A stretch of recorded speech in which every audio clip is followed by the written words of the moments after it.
At 6 o'clock in the morning, my front door began to shake. My daughter-in-law was screaming my name, hysterical, as if the house belonged to her. I had changed all the locks the night before. Minutes later, my son arrived with a sledgehammer in his hand. "I'm coming in anyway." But just as he raised his arm to strike, a voice behind me said simply, "Let him be. I'll handle this." The door opened, and what they saw on the other side left them pale. The pounding echoed like war drums. Each blow shook not just the wood of the entryway, but something deep inside my chest. Jennifer, my daughter-in-law, was screaming in that shrill voice I knew all too well. "Margaret, open this damn door. Who do you think you are? This house is as much mine as it is yours." I stood on the other side, barefoot on the cold hardwood floors of my living room, my heart beating so hard I could feel the pulse in my temples. My hands were shaking, not from fear, but from something worse. Rage contained for 3 months. Rage that had fermented in silence until it turned into something cold and calculated. I looked at the wall clock, the one my late husband Robert had bought in Switzerland 30 years ago. It was 6:07 in the morning. Mr. Sterling, my attorney, would arrive in 20 minutes. I just had to hold on. "Mom?" Now it was the voice of Christopher, my son, my only son. "I know you're in there. Open up right now." I heard a different sound, metallic, heavy, and then his voice, but with a tone I had never heard before. "I'm coming in anyway, with or without a door." I peeked through the peephole. Christopher was holding a sledgehammer, the kind used in construction. His eyes were bloodshot. Jennifer, by his side, had her arms crossed and a twisted smile on her lips, a smile of anticipated victory. I felt my legs go weak. Was this how it all ended? My son, the baby I nursed, the boy I cared for when he had pneumonia at 7 years old, the young man I helped pay for his first car. Was he going to break down my door? Then, a deep voice resonated behind me. "Let him be. I'll handle this." I turned my head. Mr. Benjamin Sterling was standing in the hallway in his impeccable gray suit, a leather briefcase in his hand. He had arrived early, much earlier than agreed. "How did you get in?" I whispered. "Through the back door, Mrs. Margaret, just as you instructed last night." He looked at me with those calm eyes that conveyed authority. "Open it for them. It is time they see what they have lost." My hand went to the deadbolt. I slid it back slowly. I turned the knob. The door opened. And the moment Christopher and Jennifer saw Mr. Sterling standing there, with his imposing presence and steely gaze, the sledgehammer fell to the floor with a dull thud. The two of them went pale, literally, as if they had seen a ghost, because they knew exactly who this man was. And they knew their plan had just crumbled. But before I tell you how I ended up changing the locks of my own house to protect myself from my son, I need you to understand something. I wasn't always this woman. The Margaret who opened that door with steady hands didn't exist 3 months ago. 3 months ago, I was someone else, a fool, naive, a mother who believed that love could conquer all. If you want to know how a 68-year-old woman went from being the perfect victim to slamming the door in her own family's face, subscribe to this channel, because what comes next will change the way you view a mother's love forever. Mr. Sterling didn't smile. He didn't need to. His mere presence was enough to shift the entire energy of that threshold. He took a step forward, standing right beside me, and spoke with that voice that had terrified dozens of scammers in the courtroom. "Good morning, Christopher, Jennifer." He paused deliberately. "I regret to inform you that you no longer have legal authority to enter this property without the express consent of the owner." Jennifer was the first to react. Her face went from pale to bright red in a matter of seconds. "Who the hell do you think you are? We live here. We have rights." The attorney opened his briefcase with infuriating calm. He pulled out a thick manila folder and extracted several documents. The sound of the paper was the only thing heard besides my son's heavy breathing. "I am Attorney Benjamin Sterling, State Notary Public. And these," he lifted the papers, "are documents certifying that, as of 11:45 last night, March 15th, this property located at 328 Maple Drive, Oakwood Suburbs, was transferred into an irrevocable trust in the name of Mrs. Margaret Elizabeth Sullivan, widow of Evans." Christopher finally found his voice. It sounded broken, desperate. Mom, what did you do? I looked at him. I really looked at him. And in that moment, I saw the scared little boy who used to hide behind me when his father scolded him. But I also saw the man who, 2 weeks ago, had told his wife that I had already lived long enough. What I should have done 3 months ago, Christopher. Protect myself. Jennifer let out a hysterical laugh. Protect yourself. But we take care of you. We keep you company. Without us, you'd be alone, dying in this huge house. Mr. Sterling interrupted her without raising his voice. Ma'am, I suggest you watch your words. Everything you say at this moment can and will be used against you if Mrs. Margaret decides to proceed legally. Legally? Christopher took a step forward. But I invested in this house. I paid for the roof repair. I put money in for the new HVAC system. This house is as much mine as it is hers. There it was. The lie he had been feeding for 3 months. The lie he had repeated to me so many times I almost believed it. The attorney smiled for the first time. It was a small smile, almost imperceptible, but it was there. Oh, really? Interesting. Because according to the bank records Mrs. Margaret provided me, the roof was repaired in August of last year with $12,000 that she withdrew from her personal savings account. The new furnace and air conditioning unit were installed in October, also paid for by her, totaling $8,000. Would you like me to continue? Christopher opened his mouth, closed it, opened it again. He looked like a fish out of water. Jennifer changed tactics. She brought her hands to her chest, and tears began to roll down her cheeks. Tears she had perfected over these 3 months. Mother-in-law, Margaret, I don't understand. We are family. How could you do this to us? After everything we've shared? Something broke inside me. But it wasn't my heart. It was the last chain of guilt binding me to this farce. Family? My voice came out stronger than I expected. You talk to me about family, Jennifer? The same family that sold my late husband's fine china for $1,000? The same family that conned me out of $15,000 lying about an illness to pay for a nose job? Her face fell apart. The tears kept falling, but now they were tears of panic. I was sick. The doctors at the Hillside Cosmetic Surgery Center, right? The attorney pulled out another document. I have the receipt here. Rhinoplasty and aesthetic reconstruction. $15,000, paid on January 18th, 3 days after you received the money from Mrs. Margaret. Christopher turned toward his wife with an expression I had never seen on him. Confusion, anger, fear. Is that true? Jennifer took a step back. You knew that. Christopher, don't make me look bad. I knew? My son's voice went up 3 octaves. I knew you stole from my mother? There was the crack, the first fissure in their perfect alliance. The lawyer seized the moment. You have 48 hours to completely vacate this property. You may take your personal belongings, clothing, electronics that you can prove are yours, and nothing else. Any item belonging to Mrs. Margaret that is removed without authorization will be considered theft, and we will proceed legally. You can't kick us out, Jennifer screamed. We have children, Noah and Emma. Where are we going to live? For the first time in the conversation, the attorney seemed genuinely annoyed. Perhaps you should have thought of that before planning to put those children's grandmother in a cheap state facility so you could sell her house and buy a condo in downtown. The silence that followed was so thick you could cut it with a knife. Christopher looked at me. His eyes were glassy. How do you know that?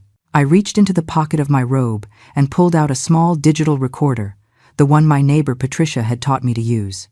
I placed it in the palm of my hand and pressed play. Jennifer's voice came out clear, sharp, unmistakable. It's almost done, babe. Just a few more months, and we convince her to sign the house over to you. She's old, lonely. She needs us. Afterward, we can put her in that cheap nursing home and sell this property. It's worth easily $800,000. That's enough for the condo in the city we want. And then Christopher's voice. You're right. My mom has already lived enough. We deserve this house. I stopped the recording. Christopher fell to his knees on the front step. Literally, his legs wouldn't hold him anymore. Mom, I didn't mean. Yes, you did, I said with a calmness that surprised even me. You said it. You thought it. And you were going to do it. Jennifer regained her composure with impressive speed. She pointed a finger at Christopher. This was his idea. I just went along with his plan. He convinced me of everything. And right there, before my eyes, I watched them destroy each other. Christopher jumped up and got in her face. What? You were the one who said my mother was a burden. You were the one who wanted the luxury apartment. The attorney snapped his briefcase shut with a dry click. Folks, your marital problems are none of my business. What is my business is informing you that you have until Wednesday, March 17th, at 6 p.m. to vacate this property. If you do not do so voluntarily, we will proceed with a legal eviction. Have a nice day. He turned and walked into the house. I followed him. And before closing the door, I looked one last time at Christopher. My son, my only son, was weeping silently on the step of the house where I raised him. And I felt nothing. Well, no, that is a lie. I felt relief. I closed the door and slid the bolt.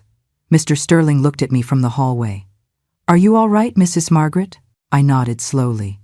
Then I sat in the armchair in the living room, the one where Robert used to read me poetry on Sunday afternoons, and for the first time in 3 months, I took a deep breath. But you must be wondering, how did it all get to this point? How does a mother reach the point of recording her own son and planning his eviction? To understand that, I have to take you back 3 months, to the day I opened the door of my house and let in not just my son and his family, but my own destruction. It was a Tuesday, December 12th. I remember because that day I had gone early to the farmer's market to buy fresh poinsettias for the holidays. The clock had just struck 11 in the morning when my phone rang. Mom? Christopher's voice sounded strange, dull. Son, what happened? Are you okay? I need to talk to you. Can I come over? It's urgent. My heart skipped a beat. When a child says something is urgent, a mother imagines the worst. Accidents, illness, death. Of course, sweetheart. Come whenever you want. Do you want me to make some lunch? No, Mom. I need to speak with you. He hung up before I could say anything else. He arrived at 2 in the afternoon. He wasn't alone. Jennifer was with him. And behind them, Noah and Emma were carrying large backpacks that looked ready to burst. Hi, Grandma, Jennifer said with that smile I then believed was genuine. Sorry for coming without notice. No, don't worry. Come in. Do you want water? Coffee? The kids ran out to the backyard. Noah was 12 and Emma was 9. Good kids. Always polite, though lately, I saw them less and less. Christopher sat on the sofa and ran his hands over his face. That gesture he had made since he was a boy when he was nervous. Mom, we lost the apartment. The words fell like stones into a well. What do you mean you lost it? Jennifer sat next to him and took his hand. At that moment I thought, how good that they have each other in difficult times. How stupid I was. We had problems with the bank, Christopher explained without looking me in the eye. We couldn't pay the mortgage for 3 months and, well, they foreclosed. They gave us 2 weeks to get out. I brought my hand to my chest. My son, my Christopher, homeless. But why didn't you tell me sooner? I could have helped. We didn't want to worry you, mother-in-law. Jennifer intervened with a sweet voice. You have already done so much for us. We didn't want to be a burden. You are never a burden. You are my family. Christopher finally looked at me. His eyes were red. Mom, I need to ask you a huge favor. The biggest I've ever asked in my life. Anything, son. Whatever you need. Can we stay here? Just temporarily. While we find another place. Maybe 2 or 3 months max. My house had 4 bedrooms. Since Robert died 5 years ago, I lived alone in this huge space that suddenly felt too big, too quiet. The idea of having my family close, of hearing children's laughter, of cooking for more than one person. Of course you can stay, as long as you need. Jennifer jumped up and hugged me. She smelled of expensive perfume. Too expensive for someone who had just lost their home. Thank you, Grandma. You don't know how much this means to us. The kids shouted with joy when they were told they would be staying with Grandma. Emma ran to me and hugged my waist. Can I stay in the room with the glow and the dark stars, Grandma? It was the room Robert had decorated for when Christopher was little. He had stuck decals that glowed in the dark on the ceiling. My granddaughter remembered them from the few times they had come to visit. Of course, my darling. That same afternoon, they started bringing their things. Boxes. Many boxes. More than could fit in an SUV.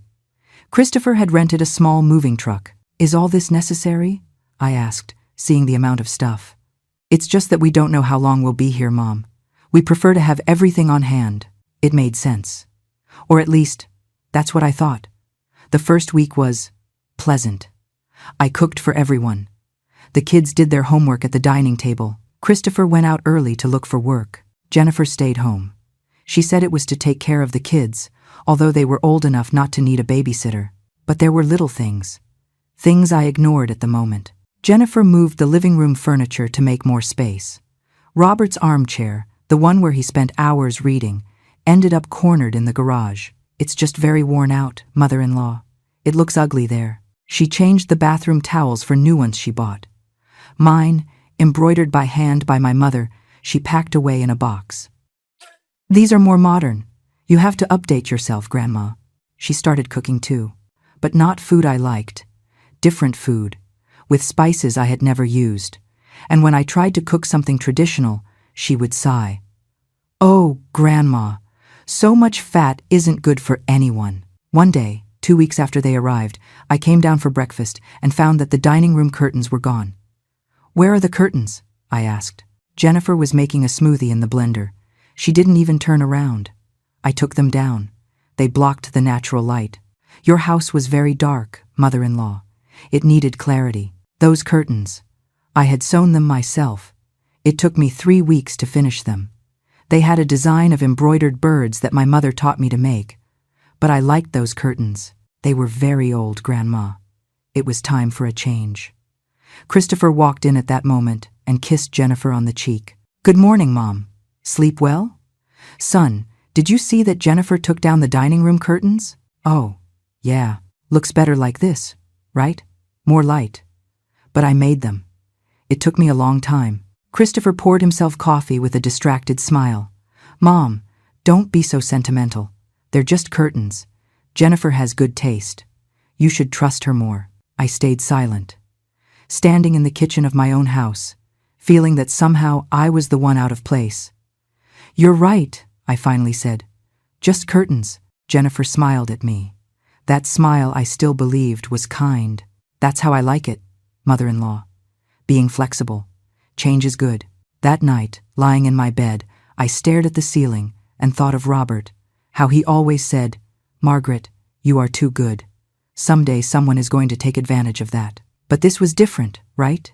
It was my family, my son, my grandchildren. They couldn't be taking advantage of me. Could they? What I didn't know at that moment was that the curtains were just the beginning. Jennifer hadn't come to my house to stay temporarily. She had come to turn it into hers.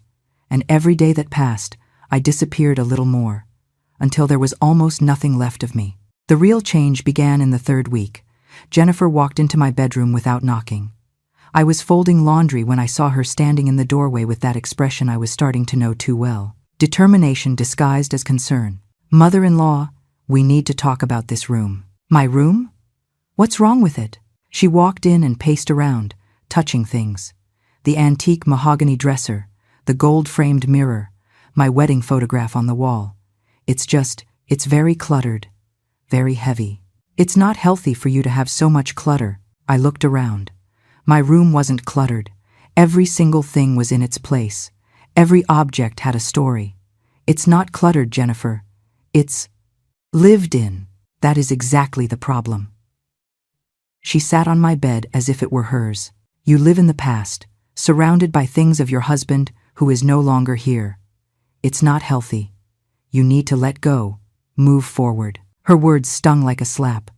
Robert was my husband for 42 years.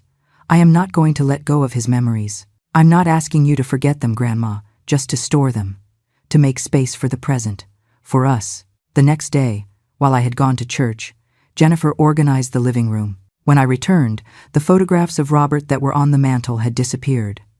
In their place were some scented candles and an artificial plant. Where are Robert's photos? I stored them in a box in your closet, mother-in-law. That way they are more protected from the dust. I don't want them protected from the dust. I want to see them. Jennifer sighed with that exaggerated patience one uses with small children. Grandma, you can't turn your house into a shrine. Your husband rests in peace. You need to live. I went to my closet. I found the box, but not all the photos were there. My favorite was missing. Robert and I in Hawaii, on our honeymoon. He was carrying me in his arms while the waves washed over our feet. Jennifer, a photo is missing. Which one? The one in the silver frame. Oh, that one. It fell and the glass broke. I threw it away. You threw it away? The frame was rusty anyway. Mother-in-law, it was no good. I felt something crack inside my chest. Not the frame. Me. That night, Christopher arrived late. I waited up for him. Son, I need to talk to you. Mom, I'm tired. Can it be tomorrow? No. It has to be now. He dropped onto the sofa with a sigh of annoyance. Okay. What is it? Jennifer is throwing away your father's things. She changed the whole house. And I feel like a stranger in my own home. Christopher didn't even look me in the eye. He kept staring at his phone. Mom, Jennifer is just trying to help. This house was very neglected, very outdated. It is my house, Christopher. And I liked how it was. Well, maybe you needed someone to show you that there are other ways to live. He finally looked up. You know what your problem is, Mom? You cling too much to the past. Dad died 5 years ago. It's time you moved on. His words pierced me like knives. Moving on means forgetting your father? It means stop living in a museum. He stood up. Jennifer is trying to modernize things. You should be grateful that someone cares about you. And he went to sleep. I sat in the darkness of the living room with Jennifer's scented candles filling the air with a smell that wasn't my home, and for the first time since they moved in, I cried. But the worst was yet to come. 1 week later, Jennifer walked into the kitchen with a huge smile. Mother-in-law, I have wonderful news. I hired a deep cleaning service. They are coming tomorrow to leave everything spotless. Cleaning service? But I clean the house. Oh, Grandma, with all due respect, you clean the old-fashioned way. We need professional disinfection. Don't worry, I'll pay. The next day, 3 people arrived with uniforms and industrial cleaning products. Jennifer directed them like a war general. Those furniture pieces in the garage, take them to the trash. Those boxes there too. And that old display cabinet, please, take it out. Wait! I ran towards them. That cabinet belonged to my grandmother. You can't throw it away. It's full of termites. Mother-in-law. It's a nest of bugs. I don't care. It's from my family. Jennifer made a gesture of exasperation. Fine, we leave it. But at least let them take out all that old junk from the garage. I didn't pay attention to exactly what they took from the garage. Fatal error. 2 days later, I looked for Robert's vinyl record collection, the jazz albums he had collected for 30 years. The ones we played on Sunday afternoons while he held me in the kitchen and sang in my ear. They weren't there. Jennifer, where are Robert's records? The records? Oh, Grandma, the cleaners threw those away. They were scratched. Some couldn't even be listened to. They threw them away? Yes, but don't worry. Now there is Spotify. You can listen to any song you want. I sat on the garage floor, right there, where Robert's armchair once was, where his records once were, our life, and I wept like I hadn't wept since his funeral. Jennifer appeared in the doorway. Oh, mother-in-law, don't be so dramatic. They are just things, just objects. But they weren't just objects. They were pieces of my life, pieces of Robert, pieces of me. And she was throwing them in the trash, one by one. That night I told Patricia, my lifelong neighbor. She was 72, and a widow like me. We sat in her garden with herbal tea. Margaret, that woman is erasing you, she said with her characteristic frankness. She is erasing your history to write hers. But she is my daughter-in-law, my son's wife. And that makes her more dangerous, because she comes with a family label. And you, out of respect for your son, tolerate what you wouldn't take from a stranger. Her words kept spinning in my head all night. The next day, Jennifer painted the living room, without warning, without asking. When I arrived from the store, the walls that had been peach-colored for 20 years were now dark gray. Do you like it? She asked with pride. It's the trendy color. It looks very elegant. I chose that peach with Robert. We spent a whole weekend painting together. Well, now it's gray. Peach was out of style, mother-in-law. You have to update. Christopher arrived and applauded. Wow, it looks incredible, babe. Very modern. Your mother isn't happy, Jennifer said with a victim's voice. Christopher looked at me with disappointment. Mom, really? Jennifer is making an effort to improve the house, and you just complain. I didn't ask for it to be improved. I liked it how it was. Well, nobody else liked it.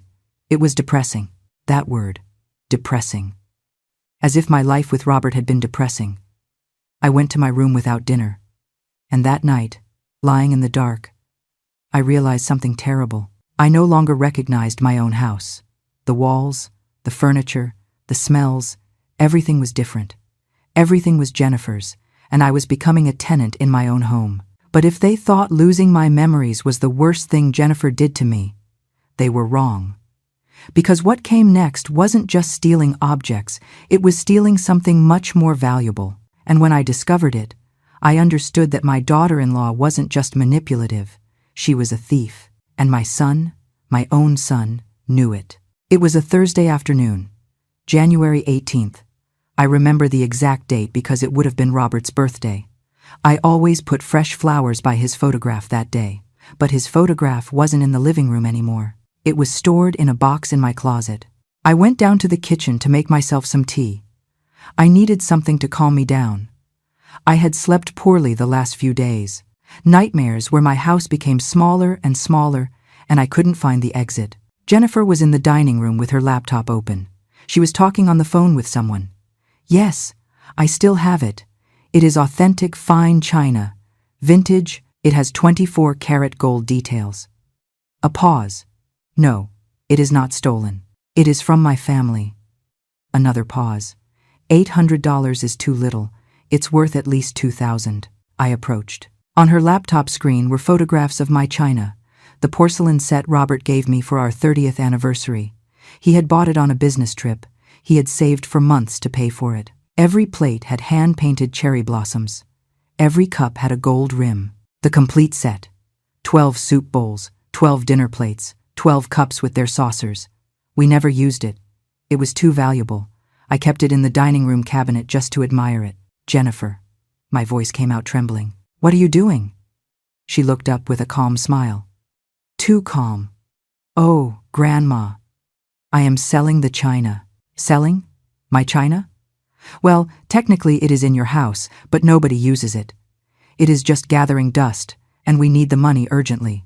I felt the floor move beneath my feet. Robert gave me that china. It is not for sale. Grandma, be reasonable.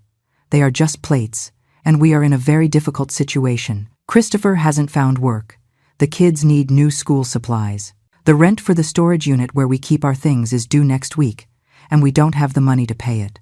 And for that, you are going to sell my things? They are not just your things, mother-in-law. We are family. What is yours is ours. That is how families work. My hands were shaking. My heart beat so fast I felt the pulse in my ears. Cancel that sale. Now.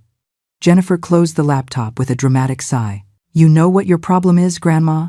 You are selfish. We take you in. We take care of you. We keep you company so you aren't alone in this huge house. And you aren't capable of helping us when we need it most. What are you going to do with those plates? Look at them until you die? Her words hit me like punches. It is not selfishness. It is my history. It is what Robert left me. Robert is dead, mother-in-law. The dead don't need dishes. The living need money to eat. At that moment, Christopher walked in. He came with a bag of pastries. What's wrong? I can hear yelling from outside. Your mother doesn't want us to sell the china, Jennifer said with the voice of a scolded child. She prefers her grandchildren to go hungry rather than part with some old plates. Christopher looked at me with that expression that broke my soul. Disappointment, exhaustion, annoyance. Mom, seriously, you're going to make a drama over some plates? They aren't just plates. They are the anniversary gift your father gave me. And I am sure Dad would prefer his grandchildren to eat rather than having plates stored away that nobody uses.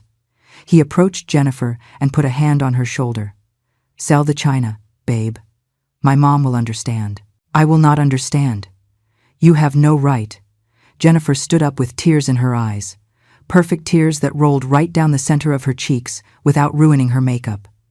You know what, Grandma? You're right. We have no right to anything. We are just a burden to you. Christopher, you heard your mother.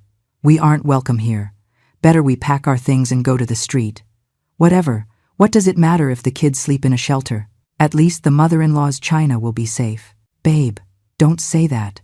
Christopher hugged her and looked at me harshly. Mom, do you see what you're doing? Do you see how you hurt her? I couldn't believe it. Somehow I was the villain of the story. Christopher, that china is worth a lot to me. Well, to us, it's worth being able to eat, my son shouted. He had never shouted at me like that. But don't worry, Mom. We won't touch your precious china. We won't touch anything. In fact, we better go so you can live alone with your memories and your things without anyone bothering you. He started walking toward the stairs. Jennifer followed him, sobbing. The kids appeared in the hallway with scared faces. What's wrong, Dad? Noah asked with a small voice. Nothing, son. We are going to pack. Your grandmother wants us to leave. I didn't say that, I screamed. But no one listened to me. 2 hours passed, 2 hours in which I heard movement upstairs. Boxes dragging, doors closing, Emma's soft crying, and me, sitting in the kitchen, with trembling hands on the table, wondering how I had reached this point. Finally, Christopher came down. Alone. Jennifer is upstairs packing suitcases. The kids are confused and scared. I hope you are proud of yourself. Christopher, I only asked that you not sell your father's china. And what did you want us to do, Mom? Beg in the street? Stop eating? He sat in front of me with glassy eyes. I thought you were different. I thought you would understand. But it turns out you are like all the selfish old women who only think about their things and not their family. Those words. Selfish old women. My own son. Okay, I whispered. Sell the china. What? Let her sell it. If that is what you need, let her sell it. Christopher blinked, surprised. Then his face softened, and he took my hands. Mom, I knew you would understand. Thank you, thank you. I promise you that when I have a job, I'll buy you another set just like it. He ran up the stairs shouting, Babe, my mom said yes, we can stay. That night, lying in my bed, I looked at the empty cabinet in the dining room. Jennifer had packed the china immediately, as if she was afraid I would change my mind. $5,000 that china was worth. I know because when Robert died, an appraiser came to do an inventory for the will. $5,000 in memories, in love, in years of marriage. And my daughter-in-law was going to sell it for $1,000. The next day, Jennifer left early. She returned 6 hours later with bags of new clothes, brand-name jeans, designer blouses, expensive shoes. Did you manage to sell the china? I asked. Yes, mother-in-law. Thank goodness. With this, we could pay the storage unit rent. But the bags in her hands told another story. Jennifer, those bags. Oh, this. I found some incredible sales. Buy one, get one free. I couldn't resist. You bought clothes with the money from my china? Not all the clothes. I also paid the rent. And I bought supplies for the kids. And, well, I deserve to treat myself. Don't you think? I've been very stressed. She went to her room whistling a song. And I stayed there, standing in my dark gray living room, with my bare walls, with my empty cabinet, finally understanding the truth. They hadn't come to stay temporarily. They had come to keep everything. But if they thought stealing my memories and belongings was enough to destroy me, they were wrong, because Jennifer had a much more elaborate plan, a plan that involved lies, fake hospitals, and $15,000 that I was going to give her voluntarily. Because when a snake identifies its prey, it doesn't stop until it devours it completely. 2 weeks after the China incident, Jennifer began acting strange, stranger than normal.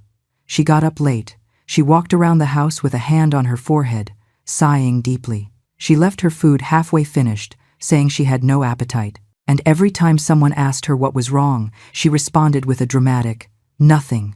Nothing. I'll be fine." But she said it in that way that screams, "Ask me more. Please ask me." It was Emma who finally fell into the trap. "Mom, are you sick?" Jennifer brought her hand to her chest and her eyes filled with tears. I don't want to worry you, my love.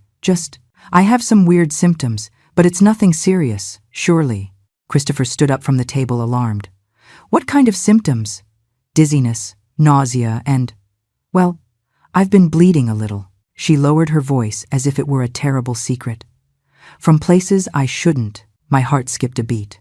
Despite everything, I didn't wish harm on anyone, much less a serious illness. Jennifer, you have to go to the doctor, I said immediately. I can't, Grandma. We don't have health insurance now that we lost our jobs. And a private consultation with a specialist costs a fortune. It doesn't matter what it costs. Your health is more important. Jennifer looked at me with those big, bright eyes, as if I were her savior. Really? Mother-in-law? You would help us with that? Of course. Tomorrow we make an appointment. That night I heard Christopher and Jennifer talking in their room. Their voices came through the crack in the door. I told you it would work, whispered Jennifer. Your mother has a bleeding heart. You just need to scare her a little. I couldn't hear Christopher's answer, but I didn't want to believe it either. Surely I had misunderstood. The next day, Jennifer showed me the name of a clinic, Street Luke's Specialized Medical Center. It sounded prestigious, expensive. Dr. Melgar is the best oncologist in the city, she said with a trembling voice. But his consultations cost $300. It's okay, I'll pay. I accompanied her to the appointment. But when we arrived, she asked me to wait outside. Mother-in-law, they are very intimate studies. I'm embarrassed for you to be there. Do you mind waiting in the lobby? Of course not, daughter. Go ahead. I waited 2 hours. 2 hours looking at old magazines in an impeccable waiting room with marble floors and expensive ornamental plants. When she came out, her eyes were red from crying. What did the doctor say? I asked, jumping up. I need tests. Many tests. MRI, CT scan, specialized blood work. Her voice broke. And a biopsy. Oh my God. They don't know yet. That's why they need the tests. But the doctor said the faster we do them, the better. She took my hands. Grandma, I know it's a lot to ask. I know we have already abused your generosity. But I'm scared. Very scared. How much do the tests cost? $15,000. She said the figure as if it were a death sentence. It is a lot of money. Too much. We have no way to pay it. Maybe I can wait a few months until Christopher gets a job. You can't wait if it's something serious. Let's go to the bank right now. Jennifer hugged me so tight I could almost not breathe. Thank you, mother-in-law. Thank you. You don't know what this means to me, to my children. We went to the bank that same afternoon. I sold some stocks I had held onto for years, meant for a rainy day. Stocks worth more than $15,000. But I sold them fast, without thinking, because a human life is worth more than any investment. I handed the money to Jennifer in a cashier's check. God bless you, daughter, and may everything turn out well. She cried in my arms. Tears I then believed were genuine. During the next 2 weeks, Jennifer went out early to do the tests. She returned tired, pale, with stories of needles and machines and worried doctors. Do you have results yet? I asked every day. Not yet, Grandma. They are very complex tests. It takes time. The kids were scared. Noah asked me one night, Grandma, is my mom going to die? No, my darling.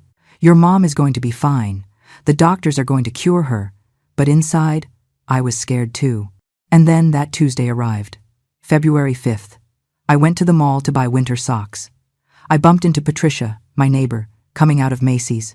Hey, Margaret! I saw your daughter-in-law the other day at the Oakbrook Center. She looked very good, very pretty. When did you see her? Last Friday. She was leaving a clinic. One of those fancy ones. Cosmetic surgery.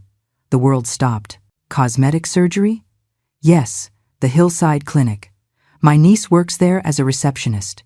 She told me your daughter-in-law got her nose done. It turned out very nice, by the way. I arrived home with the shopping bags trembling in my hands. Jennifer was in the living room watching television, eating popcorn, with her new nose. It was subtle, but now that I knew, I could see it. The tip a little more upturned, the bridge finer. Jennifer, can I talk to you? Sure, Grandma. What's up? I ran into Patricia at the mall. Her face didn't change. Not a muscle. Oh, how nice. How is she? Good.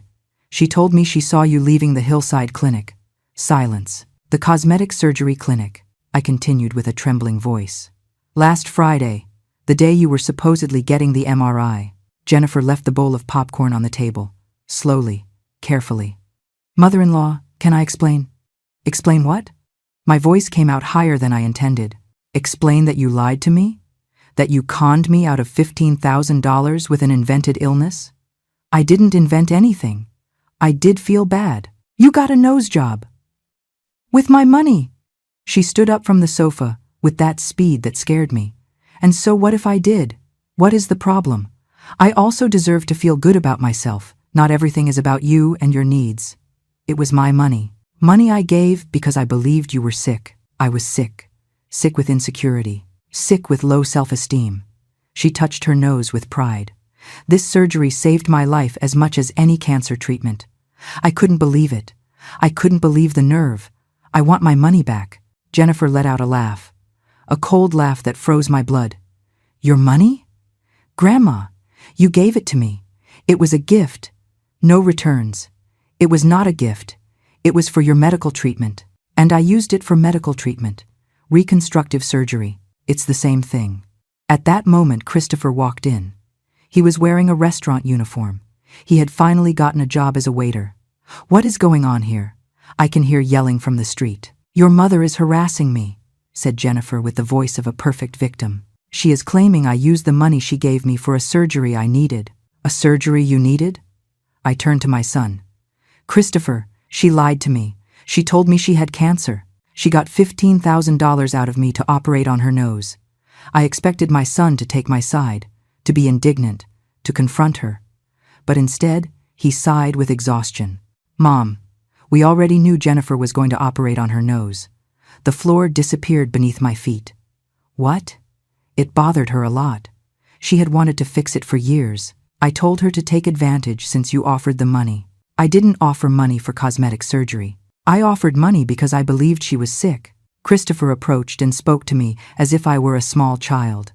Mom, does it really matter what the money was used for? At the end of the day, you helped your daughter-in-law feel better about herself. You should be proud. Proud? You lied to me. We didn't lie to you. We simply didn't give you all the details. He shrugged. Besides, what were you going to do with those $15,000? Keep them until you die? At least now they served for something useful. Jennifer crossed her arms with a satisfied smile. If I were you, I wouldn't make such a scandal, mother-in-law, unless you want us to leave. Because if we continue arguing like this, it's going to be impossible to live under the same roof. It was a threat, disguised as concern, but a threat nonetheless. And the worst part is that it worked, because the idea of being left alone again, of returning to the silence of this empty house, terrified me more than losing money. Okay, I whispered. Forget it. That's how I like it, Mom. Christopher patted my shoulder. Tomorrow everything will be better. You'll see. I didn't sleep that night. I stayed awake, staring at the ceiling, feeling how every piece of me was crumbling. My china, my memories, my money, my dignity, what was left? And more importantly, how far would they go before I disappeared completely? But what I didn't know was that Jennifer and Christopher weren't going to settle for $15,000, nor for my belongings, nor for my house renovated to their taste. No, they wanted everything, and I was about to discover exactly how far they were willing to go to get it. Because one night I went down for a glass of water, and I heard a conversation that would change my life forever. It was February 22nd, 2:37 in the morning. I know because I looked at the clock before getting up. My throat was dry, that kind of dryness that wakes you up and won't let you go back to sleep until you drink water. I put on my robe and went down the stairs slowly. The wooden steps creak at night, and I didn't want to wake anyone. The house was dark, except for the moonlight coming through the hallway window. I was halfway to the kitchen when I heard voices. They were coming from the back patio, voices whispering, Christopher and Jennifer. Something in my instinct told me not to turn on the light, not to make noise. I stood paralyzed by the kitchen door leading to the patio, hidden by the shadows. And if it doesn't work? It was Christopher's voice. It sounded nervous.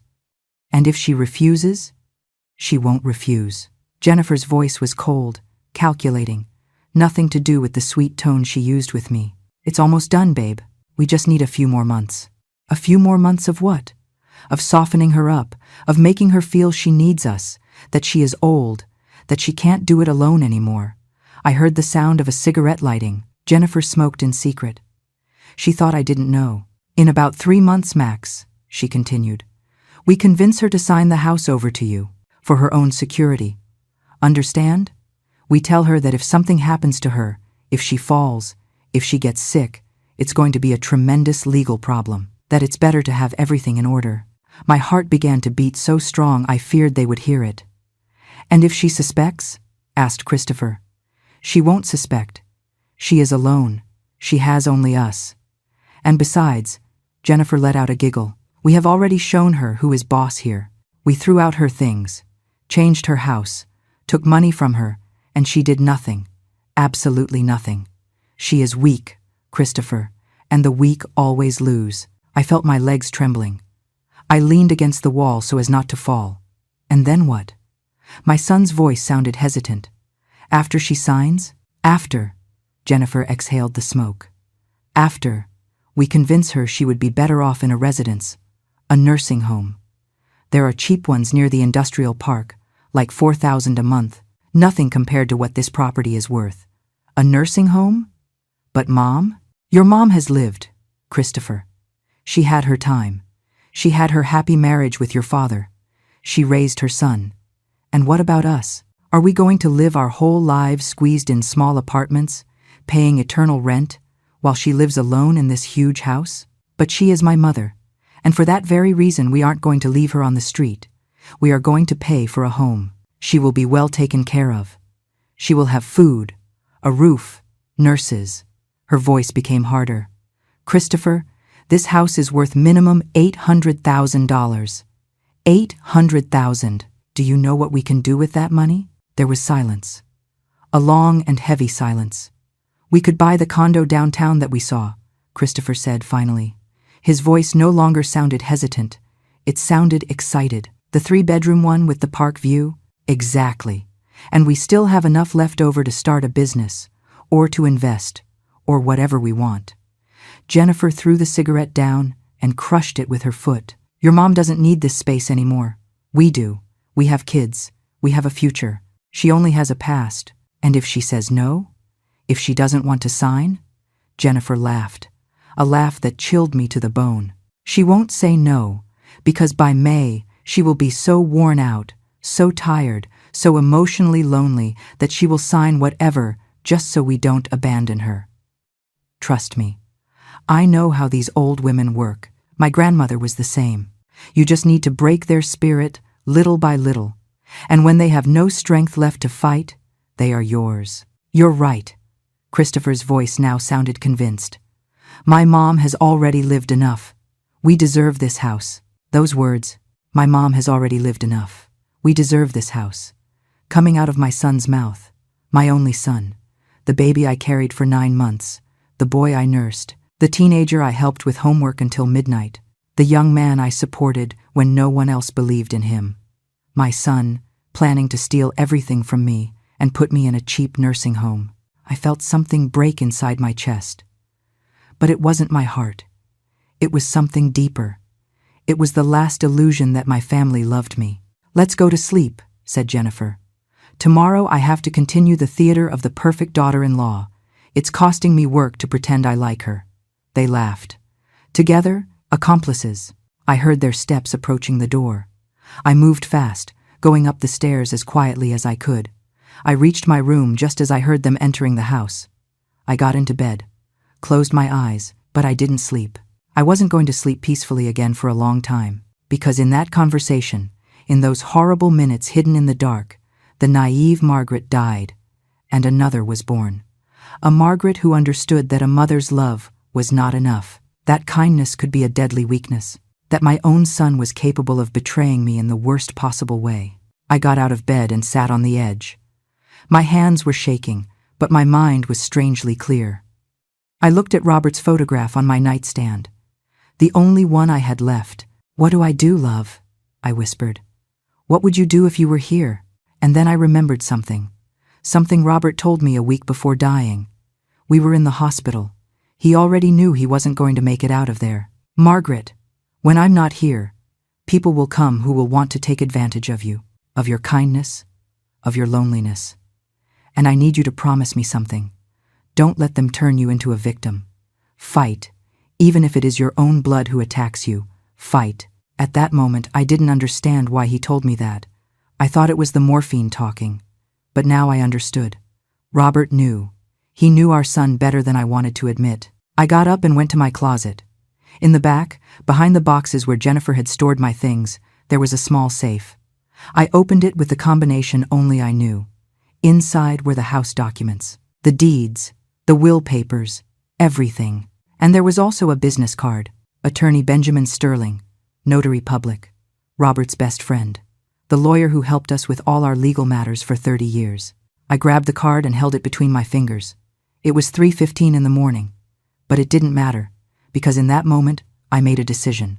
I wasn't going to be a victim. I wasn't going to end up in a cheap nursing home while my son and his wife enjoyed my house. I wasn't going to let them erase me. I was going to fight. But I wasn't going to fight screaming. I wasn't going to fight crying. I wasn't going to make dramatic scenes. I was going to fight in silence. I was going to plan. I was going to wait, and when the perfect moment arrived, I was going to shut the door in their faces. Literally and figuratively. I lay down again. This time with a strange sensation of calm, because for the first time in 3 months I had control. They didn't know it yet, but they were going to find out. Because while Jennifer and Christopher slept peacefully that night, sure of their perfect plan, I was awake in the dark, transforming. The weak woman they had known was dying, and in her place, someone new was born. Someone who was going to show them that underestimating a 68-year-old woman was the worst mistake of their lives. The next morning I went down for breakfast as always. I put on my floral robe. I made myself a coffee. I made some toast. Jennifer entered the kitchen yawning, in her silk pajamas she had bought with my money. "Good morning, mother-in-law. Sleep well?" I looked at her. I really looked at her. And for the first time I saw what she was. A predator. A woman who had studied every one of my movements, every one of my weaknesses, and had turned them into weapons. But she didn't know that I could learn too. "Very well, daughter. And you?" "Like a log." She poured coffee. "Hey, mother-in-law, I was thinking, what do you think if we start seeing options for residences for seniors? Not to go now, of course. Just to have options. In case one day you need them." There it was, beginning to plant the seed. 2 days ago I would have panicked. I would have asked why. I would have cried. But the Margaret of yesterday died in the darkness of 2:37 a.m. "You know what, Jennifer? You're right. At my age, one never knows. It would be good to be prepared." Her face lit up with surprise and satisfaction. "Really? How good that you take it with maturity, mother-in-law. Most people your age resist these topics." "Well, I am not most people." I smiled, a small smile. One has to be practical. When Jennifer went up to shower, I took out my cell phone and dialed the number on the card. Law Offices of Benjamin Sterling. "Good morning. This is Margaret Sullivan, widow of Evans. I need to schedule an urgent appointment with Mr. Sterling, but let it be in his office, not at my house. And please, let it be today if possible." "One moment, ma'am." Pause. "Mr. Sterling can see you at 4 in the afternoon." "Perfect. I'll be there." I hung up just as Christopher entered the kitchen. "Good morning, Mom. Who were you talking to?" "With the doctor. They reminded me I have an appointment for my routine exams." I lied, with such naturalness that I surprised myself. "Oh, that's good. Want me to go with you?" "No, son. I know you have to work. I can go alone." At 3 in the afternoon, I left the house. I took an Uber to Mr. Sterling's office downtown. The secretary showed me in immediately. The attorney stood up from his desk when he saw me. He was 70 years old, hair completely white, and those eyes that had seen everything. "Mrs. Margaret." He gave me a sincere hug. "How long has it been? Robert would be happy to know you finally sought me out." Finally, he pointed me to a chair and sat in front of me. "Robert asked me to look after you when he was no longer here. He made me promise that if you ever needed legal help, I would be there. 5 years have passed, and this is the first time you call me." He paused. "So tell me, what is happening?" And I told him everything, absolutely everything. The changes in the house, the sold china, the $15,000 for the fake surgery, and finally, the conversation I heard on the patio. The lawyer took notes. His face showed no surprise, only a professional sadness. "Do you have proof of the conversation?" "No, I didn't record it, but I know what I heard." "I understand." He put down the pen. "Mrs. Margaret, what your son and daughter-in-law are planning has a name. Aggravated patrimonial dispossession. It is a crime, but we need concrete evidence." "How do I get that evidence?" He leaned back in his chair. "You need a recording, a conversation where their plan is clear, and you need to document everything. The objects they have sold without your permission, the money they have taken from you with deceit, everything. I have bank receipts for the $15,000 and photos of the china before they sold it." "Excellent. That is a start. Now, about the house." He took out a folder and began to explain legal options to me: trusts, living wills, deeds with legal locks. "What I recommend is creating an irrevocable trust. The house remains in your name under legal protection. You can live there as long as you want. And you can designate beneficiaries who only receive the property under specific conditions you establish." "Like what?"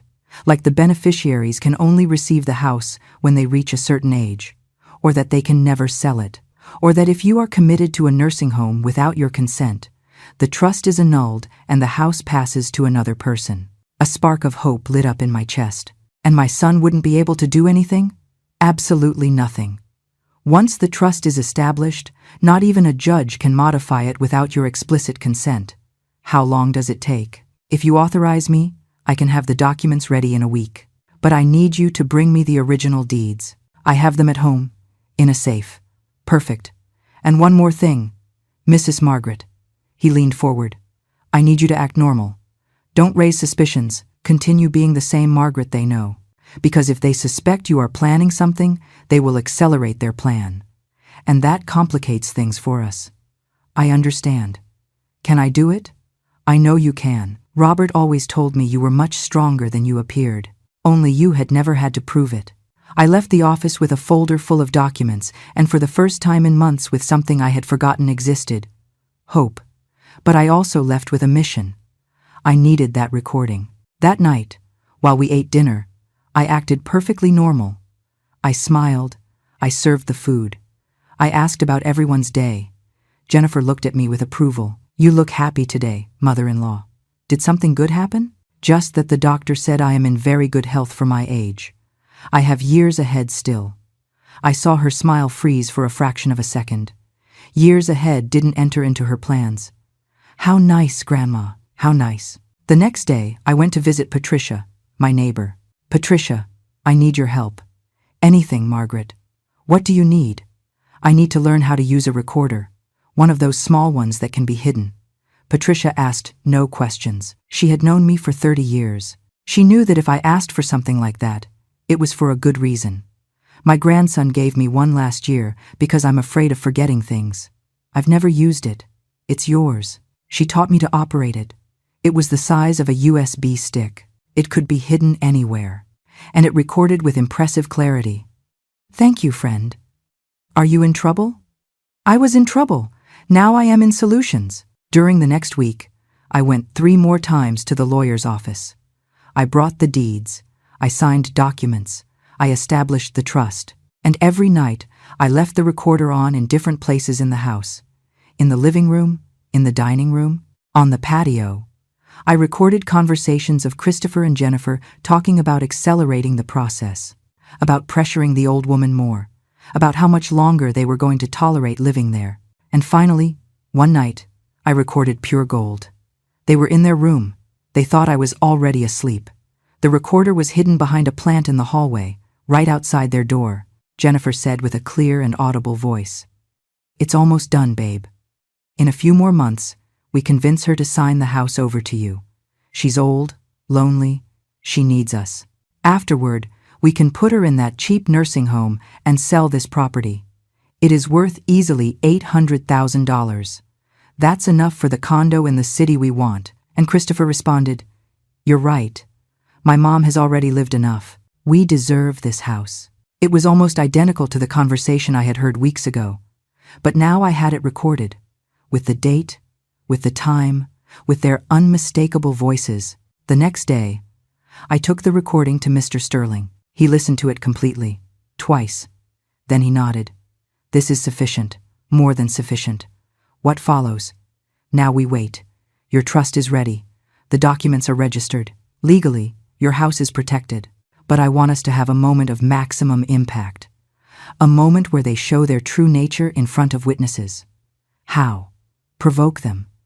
Do something that forces them to show their true colors. And when they do, I will be there." I thought about it for 2 days. What could I do that would force them to show their plan? And then it occurred to me. On March 14th, during dinner, I said casually, "Christopher, Jennifer, I have been thinking, you are right. At my age, maintaining this house is a lot of work.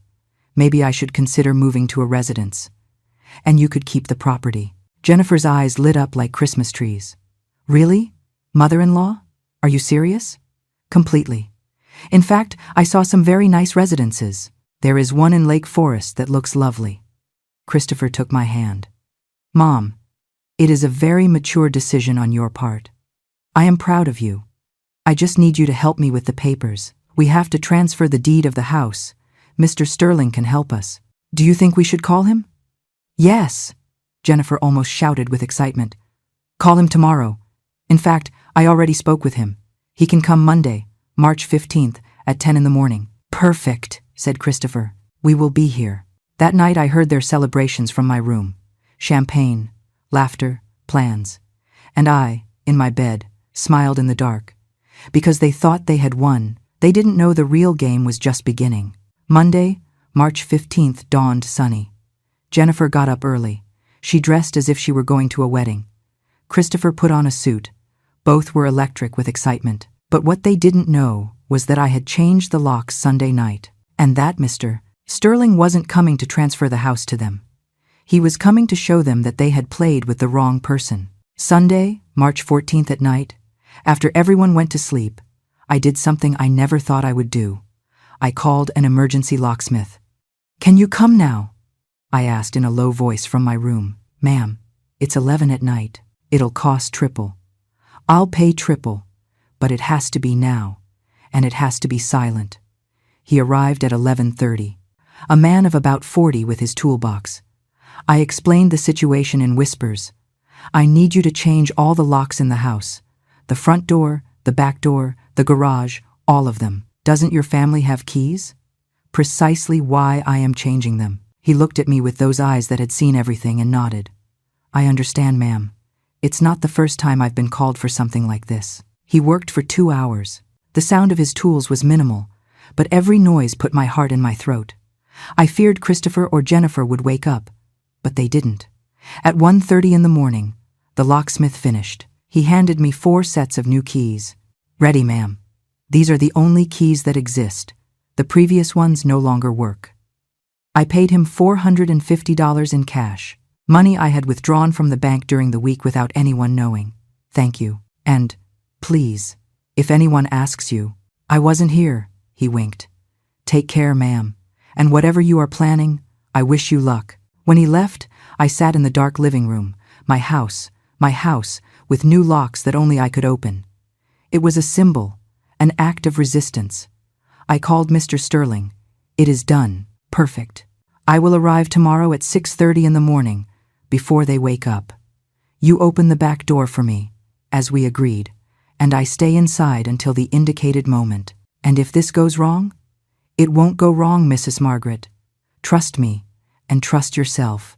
Tomorrow, you get your life back." That night I slept 3 hours, but not from fear, from anticipation. Monday dawned.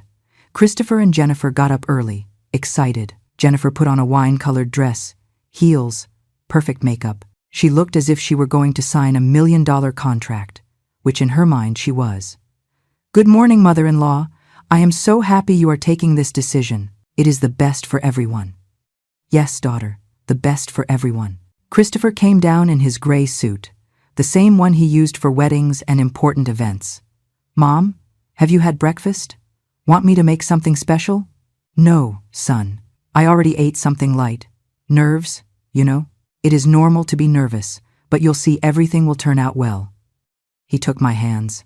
You are going to be in a nice place, with people your age, with medical care 24 hours a day, and we will visit you often. I promise. Lies. All lies. But now I could identify them as if they had a bright label on them. I know, sweetheart. I trust you. At 9 in the morning, Jennifer started getting anxious. What time did you say the lawyer was arriving? At 10. Ah, still some time. She sat down, got up, walked to the window, checked her phone. I am so nervous. Nervous about what? I asked with perfect innocence. Well, about the whole process. It is an important step for you, mother-in-law. At 9:30 the doorbell rang. Jennifer practically jumped off the sofa. He arrived early. How good. I'll open it. But when she reached the door and turned the knob, it didn't open. Grandma? The door is locked. Ah, yes. I put the deadbolt on last night. Coming. I approached slowly. Looked through the peephole. It wasn't Mr. Sterling. It was a neighbor selling cookies. It's not him. It's Mrs. Gable selling cookies. Are you going to open? No, I already have breakfast. Thanks. Jennifer looked at me strangely, but said nothing. At 10 o'clock sharp, the doorbell rang again. This time it was the lawyer, but he came accompanied by a younger man with a briefcase. And also coming were Christopher and Jennifer from inside, practically running toward the door. Grandma, open! They're here. But I didn't move. Grandma, what are you doing? Open up. In a moment. In a moment? They are knocking on the door. Christopher approached and tried to open. Turned the knob. Nothing. Tried with his key. It didn't work. Mom? My key doesn't work. Oh, that's right. I forgot to tell you. I changed the locks last night. Silence absolute. What? Jennifer looked at me with eyes wide open. Why would you change the locks? For security? At my age, one never knows. The doorbell kept ringing, now with insistence. Mother-in-law, open the damn door, shouted Jennifer. Don't speak to me like that, Jennifer. Open the door. Christopher tried to calm down. Mom, please. The lawyer is outside. We are going to sign the papers. Remember? Yes, I remember perfectly. And then I didn't open the door. I let them knock and knock and knock. 5 minutes, 10 minutes. Jennifer began to lose composure. What is she doing? Did she go crazy? Christopher dialed his cell, probably trying to call the lawyer to apologize. 15 minutes later, the ringing stopped. Jennifer's face was red with fury. We lost the appointment. The lawyer left. Are you happy? Calm down, Jennifer. Everything is under control. Under control? You ruined everything. I didn't ruin anything. In fact, I looked at my watch. Everything is going according to plan. What plan? Christopher looked at me confused. At that moment, I heard the back door open. The steps I knew, dress shoes on the kitchen tiles. Christopher and Jennifer turned around, and there was Mr. Benjamin Sterling, entering from the hallway with his impeccable suit and leather briefcase. Good morning, everyone. Apologies for the delay. Christopher and Jennifer's faces were a poem. Confusion, shock, incipient fear. How? How did you get in? Stammered Jennifer. Through the back door. Mrs. Margaret gave me access a few minutes ago. Christopher looked at me. Mom, what is going on? Sit down. I said with a calm I didn't know I had. It is time we talked. For real. No lies. No lies? Jennifer let out a nervous laugh. We haven't lied to you, mother-in-law. Oh, no? I pulled my small recorder from my sweater pocket. Then explain this. I pressed play. Jennifer's voice filled the room. It's almost done, babe. In a few more months, we convince her to sign the house over to you. She's old, lonely, she needs us. Afterward, we can put her in that cheap nursing home and sell this property. It is worth easily $800,000. Jennifer's face went white as paper. And then Christopher's voice. You're right. My mom has already lived enough. We deserve this house. Christopher collapsed onto the sofa. Literally. His hands were not shaking. I was not shaking. Can you explain to me how I deserve to be in a cheap nursing home while you live in my house? Jennifer regained her composure with impressive speed. She was a survivor, a fighter, but this time she was fighting a lost battle. That recording is illegal. You can't use it. Mr. Sterling intervened with a professional voice. Actually, ma'am, it is completely legal to record conversations on private property when the property owner considers there is intent of fraud or dispossession. And this recording is perfectly admissible in court. There is no fraud, said Jennifer, raising her voice. We take care of her. We keep her company. This house would be empty and sad without us. Take care of me? I laughed, a bitter laugh. Selling my china without permission is taking care of me? Throwing away my late husband's vinyl records is taking care of me? Conning me out of $15,000 with a fake illness is taking care of me? Christopher covered his face with his hands. Mom, please. Please what, Christopher? Please forget that my only son, the boy I gave everything to, planned to throw me away like trash in a nursing home while keeping everything your father and I built? Tears began to roll down my cheeks, but they weren't tears of weakness. They were tears of liberation. For 3 months you made me feel I was crazy, that I was selfish, that I was a bitter old woman who couldn't let go of the past. You made me doubt myself to the point of believing you were right. Jennifer tried to approach. Grandma, we can fix this. Don't touch me. I took a step back. Don't touch me again. Don't call me Grandma again as if we were family. Because family doesn't destroy. Family doesn't steal. Family doesn't plan to put their own blood in a cheap facility to keep their house. Mr. Sterling opened his briefcase. I think it is time to hand over the official documents. He took out a thick folder and handed it to Christopher, who took it with trembling hands. What is this? Read. Take your time. Christopher opened the folder. Jennifer leaned in to read over his shoulder, and I saw the exact moment they understood, the moment their perfect plan crumbled. But what those papers contained wasn't just a legal blow. It was the end of a game they should never have started. And what I was about to tell them was going to change their lives forever. Christopher read the first page, then the second. His eyes moved faster and faster, with growing panic. Jennifer snatched the papers from his hands. This can't be. This can't be real. It is completely real, said Mr. Sterling, with that professional calm he had perfected in 40 years of career. Certified by a notary public. Registered with the county clerk on March 10th of this year. Completely legal and irrevocable. Irrevocable? Jennifer looked up. What does irrevocable mean? It means it cannot be changed, I responded. It means this house is no longer in my name freely. It is protected in a trust that I control, and you cannot touch it. Christopher dropped the papers to the floor. His face had gone from white to green. Mom, what did you do? What I should have done from the beginning. Protect myself. From you. The attorney continued with a firm voice. The property located at 328 Maple Drive remains under an irrevocable trust in the name of Mrs. Margaret Elizabeth Sullivan. She maintains a life estate, meaning she can live here until her passing. The beneficiaries of the trust are her grandchildren, Noah and Emma, who will receive the property when they turn 25, with the express condition that they can never sell it. It must remain in the family.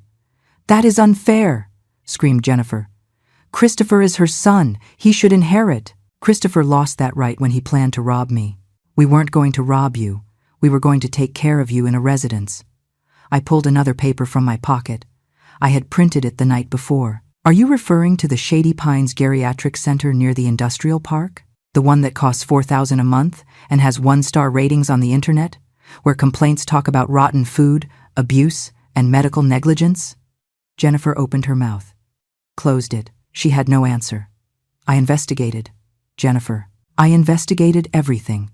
I know exactly what kind of place you planned to send me to while you lived in the city. Christopher finally found his voice.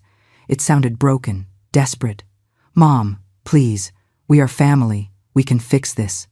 I was just scared. About money, about the future. Jennifer pressured me, and Now you blame your wife? I interrupted him.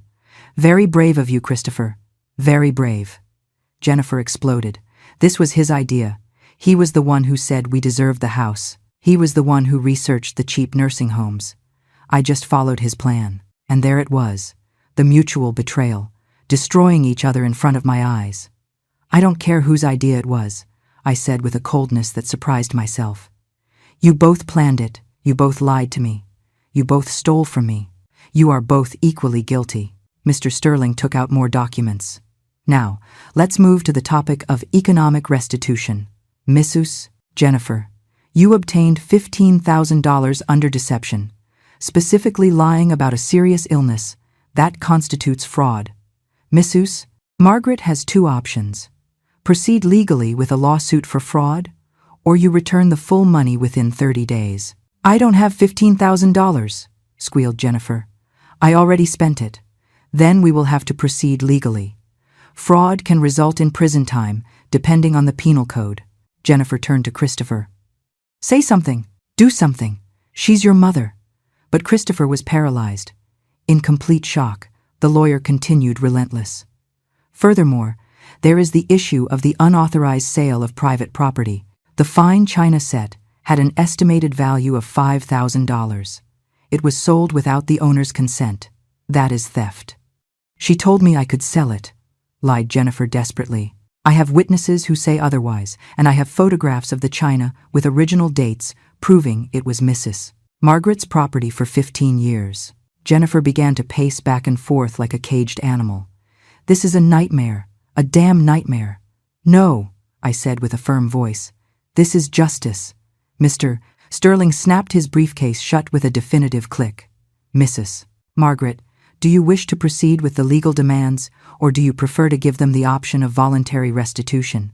I looked at Christopher, my son, my only son, the boy I had carried in my arms, the teenager I had consoled when his first love left him, the man I had supported in every decision. And I saw what he really was, a coward, a manipulator, a thief. I want them to leave. Mom. Christopher stood up. Please, don't do this. You have 48 hours to get out of this house. You can take your clothes, your electronics, your personal objects, nothing more. Everything else stays here. And where are we going to live? Asked Jennifer with a hysterical voice. We have kids? You should have thought of that before planning to destroy me.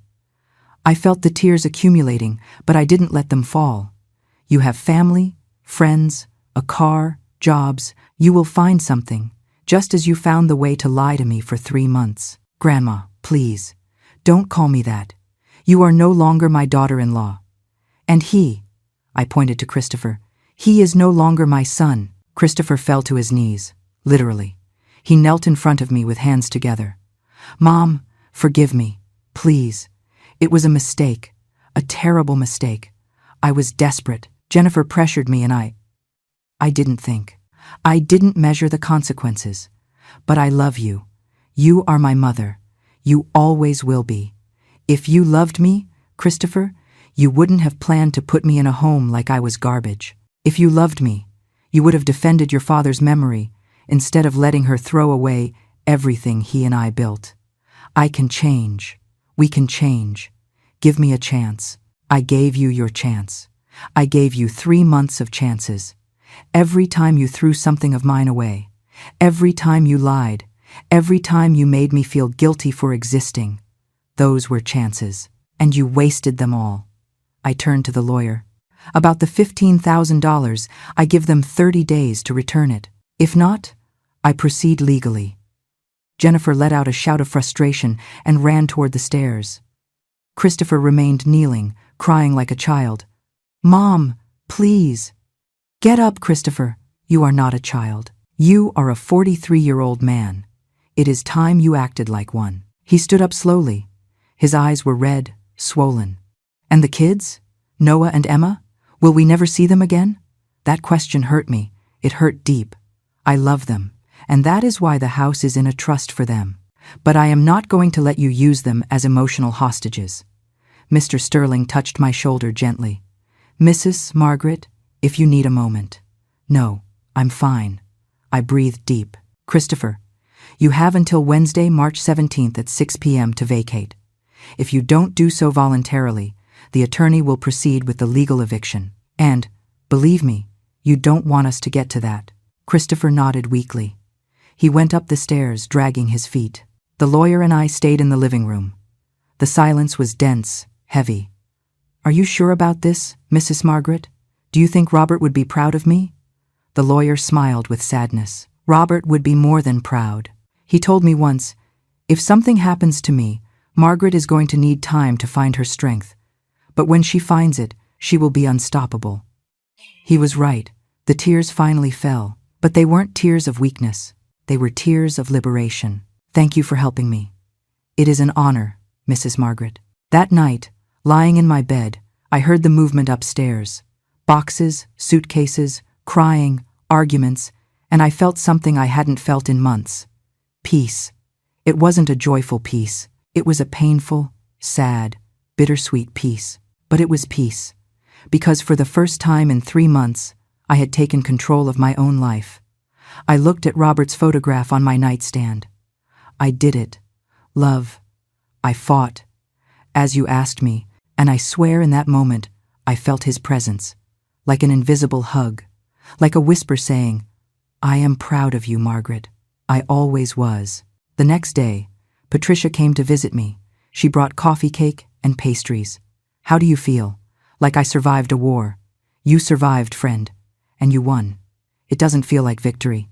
It feels like loss, because you love your son, and that is never going to change." She took my hand. "But sometimes, loving means letting go. It means setting boundaries. It means saying, 'I love you, but I will not allow you to destroy me.'" She was right. On Tuesday, Emma came down to the kitchen, alone. She had red eyes from crying so much. "Grandma, can I talk to you?" "Of course, my darling.